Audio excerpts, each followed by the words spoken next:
अस्माकं वेदांत शास्त्रे यदि किमपि दृश्यमानं वर्तते तत्सर्वं मिथ्याभूतम्। मिथ्याभूतम् एतस्य तात्पर्यम् अस्ति इदमपि न वक्तुं शक्यते, नास्ति इदमपि न वक्तुं शक्यते। नास्ति चेत् तर्हि कथं प्रतीयते, अस्ति चेत् यदि नास्ति तर्हि प्रतीतिः न स्यात्, प्रतीतिरस्ति तर्हि नास्ति इति कथं प्रयोगः? अतः न बाध्येत अन्ते। अतः कथं यदि नास्ति तर्हि प्रतीतिः कुतः? अतः प्रतीतिरपि भवति। यदि प्रतीतिः सत्यभूता स्यात् तस्य विषयः यतोहि प्रतीतो सत्यतः विषयाधीना वर्तते। यस्याः प्रतीतेः विषयस्य यदा बाधा न भवति तदानीं तस्यां प्रतीतौ प्रमात्तुं तिष्ठति इति कृत्वा अत्र कथम् अस्माकं दृश्यमानं यद् वर्तते अयं सर्वो प्रपञ्चः मिथ्याभूतः। मिथ्याभूतस्यापि प्रपञ्चस्य प्रतीति कं पदार्थम् अवलम्ब्य वर्तते इति चिन्तनीयं वर्तते। तर्हि वयं चिन्तयामः अधिष्ठानम् आश्रित्य। अधिष्ठानम् आश्रित्य प्रतीति भवति। अतएव अध्यास शब्दस्य विग्रहः क्रियते अस्माभिः अधि आस्ते सामान्यतया। अधि अर्थात अधिकरणे, अधिकरण न वक्तव्यं अधिकरणस्य अधिष्ठानस्य कश्चन भेदः अस्ति। अधिष्ठाने आस्ते इति अध्यासः। अयं च तस्य पुत्राध्यासः, संसर्गाध्यासः, स्वरूपाध्यासः, अनेके अध्यासः, परन्तु अनयोः अन्तः एव इतरेषाम् अध्यासानाम् अन्तर्भावः भवति। तर्हि इदानीं सामान्यतया ब्रह्मसूत्रस्य यदा अवतरणिका पूज्यैः आचार्यैः निरूप्यते तर्हि आदौ अध्यासविषये निरूपणं क्रियते। तदानीं वयं चिन्तयामः किमर्थम् अस्य निरूपणस्य आवश्यकता आगता। किम् इदं निरूपणं भगवता व्यासेन इष्टं न वा, सूत्रसंगतं न वा? यदि सूत्रसंगतं न चेत् तर्हि अस्य निरूपणस्य किं प्रयोजनम्? असंगतं स्यात्। यदि सूत्रसंगतमस्ति तो कथं संगतमस्ति? तस्मात् एवम् आयाति। तदानीं यथा अस्माभिः चिन्तितं किञ्चित्, अथातो ब्रह्मजिज्ञासा इत्यत्र ब्रह्मजिज्ञासा यदा निरूप्यते तदा ब्रह्मणा जिज्ञासः ब्रह्मजिज्ञासा। तदानीं ब्रह्म पदार्थः स्वयमेव आचार्यैः व्यासैः लिख्यते, चिन्ता नास्ति। परन्तु अस्माकं यतो हि अग्रे आगच्छति तटस्थ लक्षणे यतो वा इमानि भूतानि जायन्ते, जायमानं यद् वर्तते दृश्यं तदेव अस्माकम् आरोपितम्। तत्सर्वम् अध्यस्तम्। एतावता इदं सूत्रं किं सूचयति? यद् अध्यस्तं जायमानं वर्तते तदेव दृश्यमानं। यद् यद् दृश्यमानं तत्तद् मिथ्या इति उच्यते अस्माभिः सिद्ध्यादिग्रन्थौ। तदानीम् इदं दृश्यमानं कस्मात् जायते, कस्मिन् च लीयते, तदानीम् आयाति कस्मिंश्चित् अधिष्ठाने एवं भवति।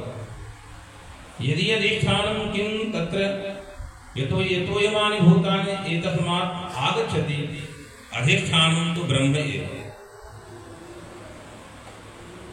अभ्यस्तं जगत्, तर्हि अभ्यस्तस्य जगतः किं स्वरूपं, कथम् एवं, तदानीं कथम् अस्ति, तदानीं किञ्चित् ते अवतारयन्ति। युष्मदस्मद् प्रत्यय गोचरयोः विषये विषयिणोः इति निरूपयन्ति। अत्रापि कदाचित् इतो इदानीम् अस्मत् प्रत्यय पदेन चैतन्यस्यैव ग्रहणं वर्तते। कीदृशः पदार्थः युष्मत् शब्देन अत्र विषयस्य, तर्हि कदाचित् तत्त्वमसि वाक्यं वर्तते। चिन्तयन्तु, तत्र युष्मदर्थः जीवः, वाच्यार्थः, लक्ष्यार्थभूतः परमात्मा। इदानीं तत्र युष्मदर्थः जीवः चैतन्य पदार्थः, अत्र युष्मद् पदवाच्यः विषयः जड़ पदार्थ, अस्मद् पदवाच्यः चेतन पदार्थ। किम् इदानीम् इदम् अवतरणं छान्दोग्यश्रुतितः विरुद्धं भाति न वा? यदि तत्र तो त्वमपदेन तस्यैव ग्रहणम्, अत्र त्वमपदेन अर्थात् युष्मद् शब्देन प्रपञ्चस्य कथम् उभयोः संगति स्यात्? एकः अस्मत् प्रत्यय पदेन अस्माकं चेतनस्य प्रतीति, आत्मनः प्रतीति गृह्यते। एवञ्च युष्मदर्थ वाच्यः या विषयः, तत्र युष्मदर्थ वाच्यः चेतन पदार्थः। इदानीम् अत्र कथम् इदं पदेन वक्तव्यमासीत्, तदानीं सन्देहः न स्यात्। तत्र कथम् एवं न कथितं प्रतिपादितम् इति बहूनाम् एवं आशंका वर्तते। अन्यथा व्याकरणदृष्ट्या तत्तु बहु निरूपितमस्ति, तत्तु चिन्तनीयमेव। किञ्च युष्मद् अस्मद् प्रत्यय इत्यत्र सर्वे जानन्ति, यदा अस्मद् पदेन चैतन्यस्य ग्रहणम् अहं ब्रह्मास्मि अनुभवात्मकेन वाक्येन जायमानः या अनुभवः, अनुभव बलात् यदस्माकं आनन्दस्फूर्तिः जायते, तादृशस्य आनन्दस्य लाभः कस्य भवति? यः साधकः मोक्ष इति लोकदृष्ट्या। तर्हि फलभागित्वात् फलस्य लाभः कस्य कृते वर्तते? तर्हि मुमुक्षोः कृते। इदानीं मुमुक्षुः कः? अहं ब्रह्मास्मि इत्याकारक गुरुपदेश बलात् तत्त्वमसीति उपदेशवाक्यात् अनुभववाक्येन एवं साक्षात्कारः कृतः। इदानीं फलभागित्वात् तर्हि यः फलभागी भवति स अत्यंत आदरणीयः भवति, अभ्यर्थितं भवति। तर्हि अभ्यर्थितं च इति अस्माकं वार्तिकवचनं। तर्हि अस्मद् प्रत्ययवाच्यस्य अभ्यर्थितत्वात् अभ्यर्थितं च इति वार्तिकबलात् अस्मत् शब्दस्य कथं न प्रथमतया उल्लेखः। किमर्थं तत्र युष्मत् शब्दस्य उल्लेखः? तर्हि इदानीं यदि स्फुरति अस्माकं बुद्धौ, यतो इदानीं किमस्ति अधिष्ठानं वयं न जानीमः। अयं यः प्रपञ्चः तं जानीमः, कस्मिन् इदम् अधिष्ठितं वर्तते तत्तु साक्षात्कार वेलायां भविष्यति। इदम् अध्यस्थम् इदं च अधिष्ठानं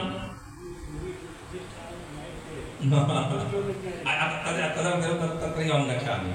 अतः इदानीं किमस्ति, यदि अत्र अस्मद्पदवाच्यं यत् तत्त्वं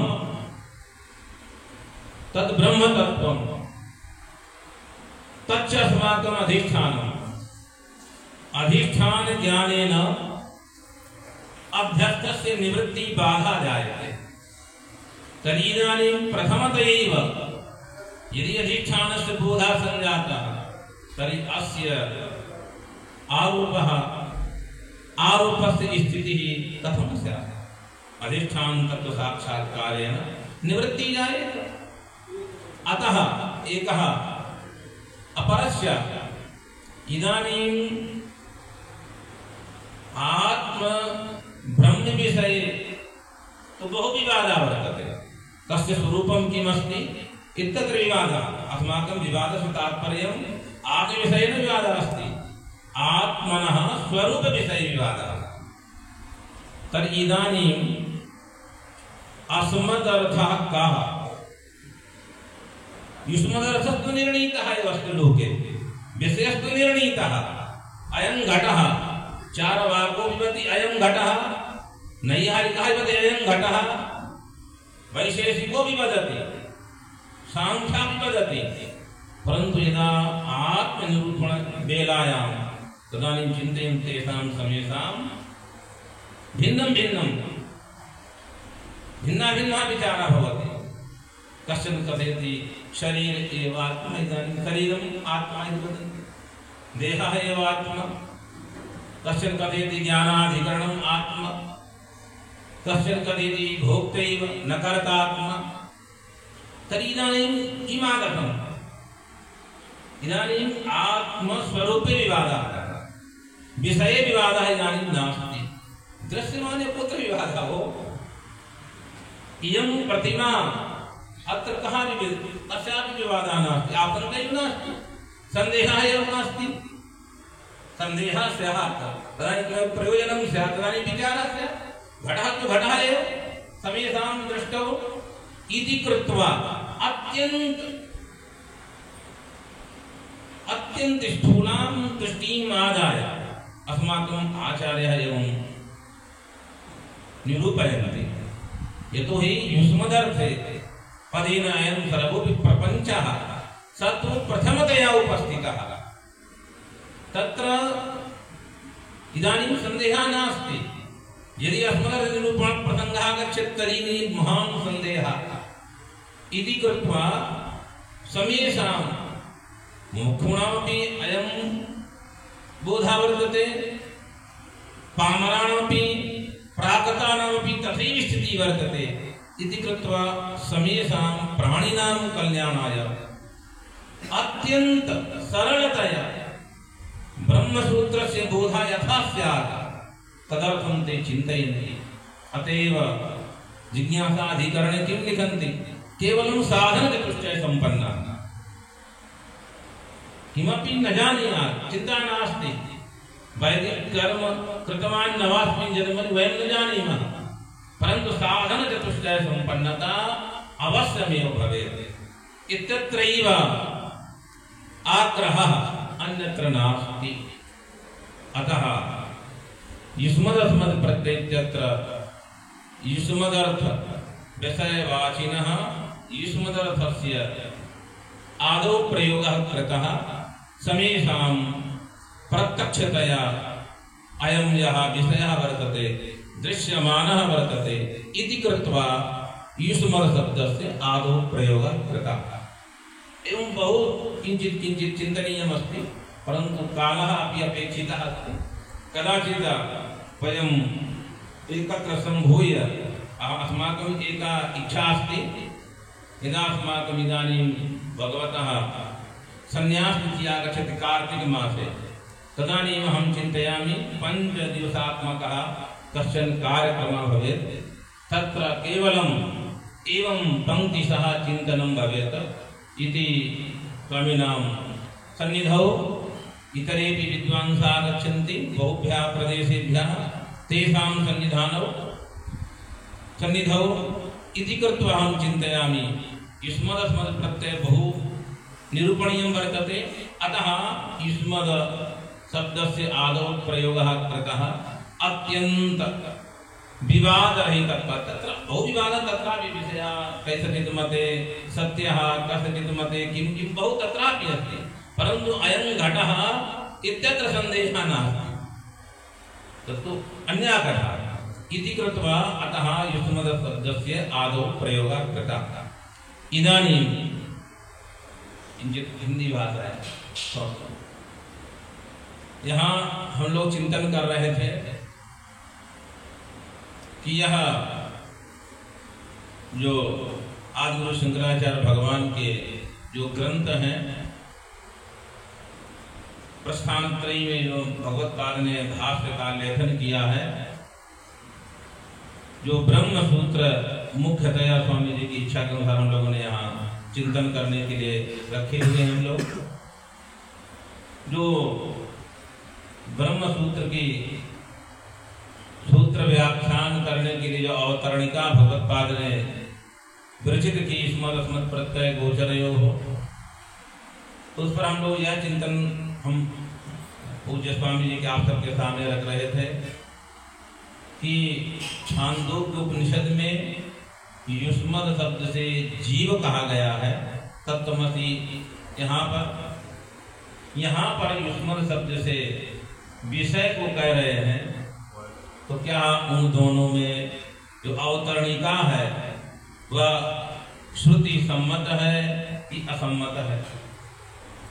दूसरा, हम लोगों ने एक आशंका की कि मान लेते हैं युष्मद् से विषय को ही ग्रहण कर लेते हैं, तो अस्मत् शब्दवाच्य जो आत्मा है,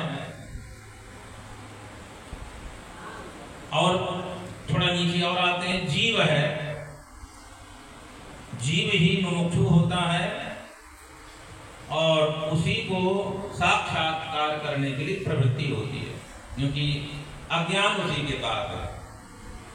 परमात्मा के पास अज्ञान है कि नहीं वो अलग बात है, पर जीव के पास है, इसमें कोई संदेह नहीं है। अब कैसा वो अज्ञान है वो अपनी जगह है, तो जो अज्ञान से बंधा है उसे ही निवृत्ति चाहिए, और जो निवृत्त होता है उसे ही फल मिलने वाला होता है, और जिसे फल मिलता है हम लोग कहते हैं वही उसका मुख्य होता है। और जो मुख्य होता है, जैसे हम लोग पीर स्वामी जी मुख्य थे, हम लोग उनको पहले आदर किए, वंदन किए, प्रणाम किए, तो उसी प्रकार वो फलभागी होने से मुख्य होता है। तो भगवत्पाद को अस्मत् शब्द का पहले प्रयोग करना चाहिए, युष्मद् शब्द का बाद में। ये हम लोगों के मन में अत्यंत स्थूल दृष्टि से आशंका है। हाँ, अब करके पहले प्रयोग करना चाहिए था। फिर हम लोगों ने जैसी यथामति जो हमारे मन में आए, चिंतन आया, जो पूज्य भगवत्पाद की जो प्रेरणा हुई, महापुरुषों से सुना, तो हम लोगों ने कहा कि यहाँ पर जो दृश्यमान है, क्योंकि अस्मदर्थ पर अभी बहुत विवाद है कि शरीर आत्मा है कि इंद्रिय आत्मा है कि मन आत्मा है, ये बहुत अभी विवादग्रस्त है। ऐसी स्थिति में यदि पहले ही विवाद वाली बात रख दी जाए तो लोग विचार करने थोड़ा घबराहट हो सकती है, चिंतन करने में कुछ समस्या आ सकती है। इसलिए जो विषय है घटपट आदि उन पर किसी का संदेह नहीं है। इसलिए सर्वप्रथम युष्मदर्थ विषय को कहा। अब युष्मदर्थ क्यों विषय है? वहां युष्मदर्थ आत्मा है, यहाँ युष्मदर्थ विषयत्वेन संग्रहित है। तो एक थोड़ा सा समाधान हम लोग समझे व्याकरण की दृष्टि से। जो सर्वनाम होते हैं उनका नाम है सर्वनाम, सर्वार्थ के वाचक। यद्यपि बहुत जगह पर हमारे जो शंकर परंपरा की टीकाएं हैं बहुत सुंदर लिखते हैं कि व्याकरण वाला सर्वनाम नहीं समझ रहा है, इसका अर्थ इस प्रकार का है, साफ लिखते हैं। परंतु एक हम लोग समझे उसी दृष्टि से। तो जब सर्वनाम का समय साम नाम और सर्वार्थ वाचक, तो इसमें विषय का वाचक हो गया तो कौन सी समस्या है? जो आत्मा का वाचक था सर्वनाम होने से वो किसका वाचक हो गया? विषय का ही वाचक मान लेते हैं। एक तो ये बात। दूसरी बात है कि असमद से यहाँ जो साचर्यन या विरोधिता जो शक्तिग्रह है, वो शक्तिग्रह के जो नियामक हैं उन साचर्य न लेकर यहाँ विरोधिता नियामक है। असमद का जो विरोधी,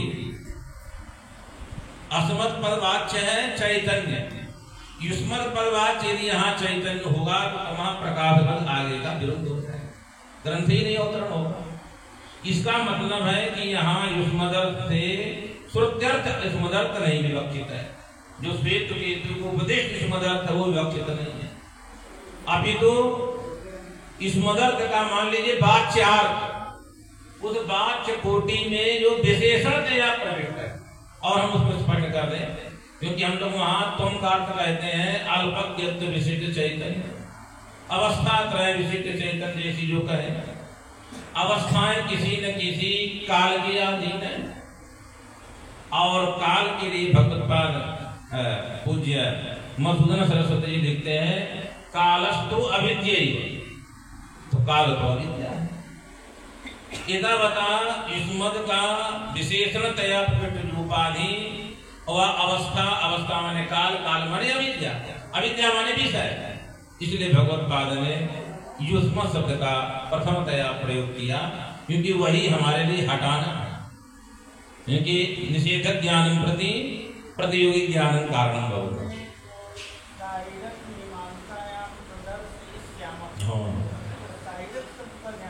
हाँ कोशिका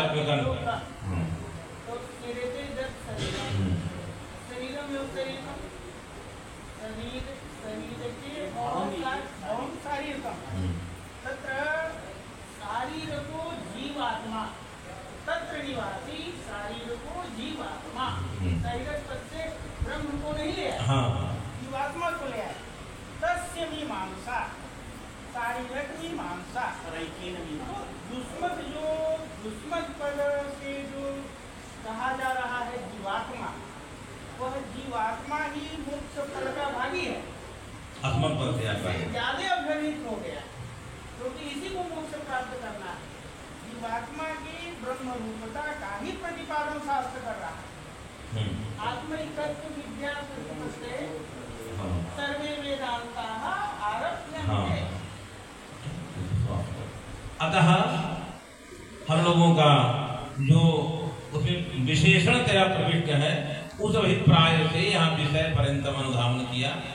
तो इस प्रकार से यह सुंदर अवसर पूज्य स्वामी जी के द्वारा हमें प्राप्त हुआ। हम लोग अब आगे चलते हैं।